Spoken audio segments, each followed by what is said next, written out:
اساتذہ اکرام اور میرے عزیز طالب علم ساتھیوں، السلام علیکم۔ وعلیکم السلام۔ آج مجھے جس موضوع پر لب کشائی کا موقع ملا ہے وہ اسلام و سواد کا درس دیتا ہے۔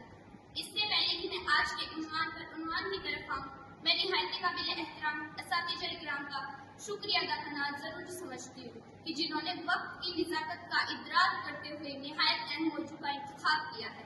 عزیز ساتھیوں، اسلام کا یہ سنہری سبق نہ صرف اسلامی معاشرے کا اہم ستون ہے بلکہ اس آفاقی درس میں ہی اس کا راستہ نار ہے۔ ہم سب بخوبی جانتے ہیں اسلام سے پہلے دور جاہلیت میں نوزائیدہ بچیوں کو زندہ درگور کرنے کا رواج عام تھا۔ ہادی برکت حضرت محمد صلی اللہ علیہ وسلم نے نہ صرف اس جاہلانہ رواج کا خاتمہ کیا بلکہ مرد و زن کے درمیان یعنی مساوات برابری کا بہت لاجواب پیغام دیا۔ بس اتنی یاد ہے۔